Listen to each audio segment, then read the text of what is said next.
Do you want to know how a narcissist handles rejection, or if a narcissist misses you when you go no contact? If you want to know what a narcissist thinks when you block them, or if you go no contact with a narcissist forever, or what cutting off all contact with a narcissist does to them.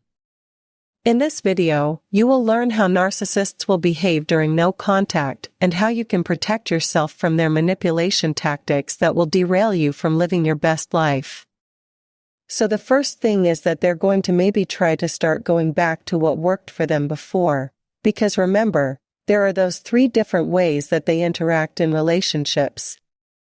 There are the 3 different phases, which is idealization, devaluation, and discard. They start off with love bombing, or that idealization phase where they show up. Whether it's not always a romantic, it can be a business situation, which it was for me. And they show up in your space, and they seem like they're absolutely perfect. And then they start to devalue you. And then there's the discard phase, but they kinda go back and forth between the phases. So they're going to go back to what worked before. Oh, we can always work this out. We've always been so good together. We've always been able to do things.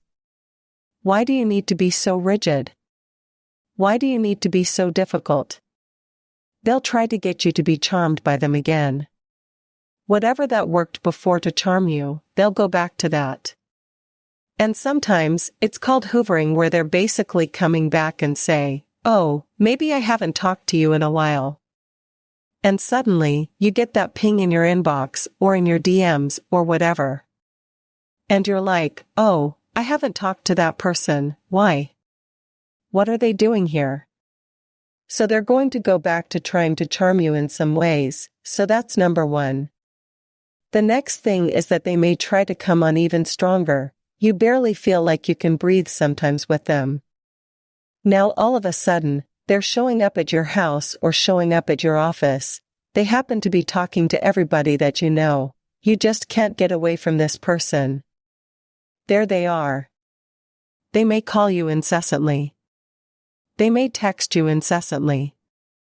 They may escalate their efforts on all the bad things that they're doing. Manipulating situations, projection, denial, deflection, lying, all the things that they normally do, but now on steroids, because remember, with the narcissists, you're either for them or against them. They're very black and white. So they may escalate their tactics. You'll see them coming on much more strongly. And then the third thing that they will likely do when you go no contact is start that triangulation, which is kinda in the discard phase. That's when you start to see the birth of the smear campaign. So they'll escalate even the triangulation, meaning that they're lining up their flying monkeys. They're talking to people that you know. They want you to feel excluded. They want you to feel isolated. They want you to be punished for going no contact with them. So they want you to think that they're doing great and you are making a huge mistake by going no contact with them. They're going to have everybody in your world against you, and everyone's going to line up for them. And everyone's going to think you're the crazy one, or you're the bad one, or maybe you're the narcissist. And they'll try to divide you in that way.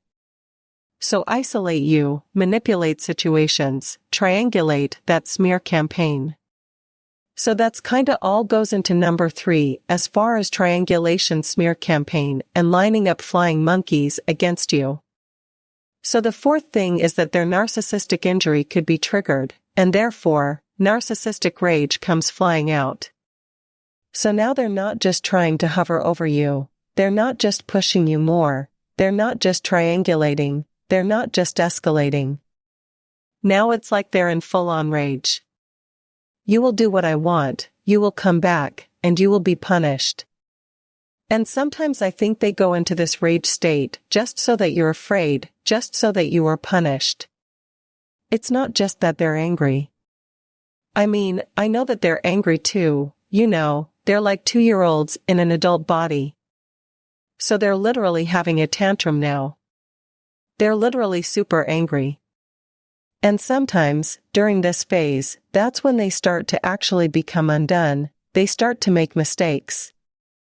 And that's when you know you're starting to close in on them, and in a negotiation setting, that's when you know that your tactics are actually starting to work. And that's when you are actually the most vulnerable to going, "Oh my God, I don't think I have the stomach for this," but that's when you gotta keep going.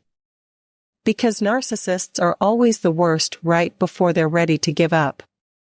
So that leads me to number 5, which is that sometimes they completely collapse, they just become undone. They don't know what to think about their world because they do have a very fragile sense of self. For them, the world is a place of survival that they have to survive. And so sometimes they do collapse, and that's number 5.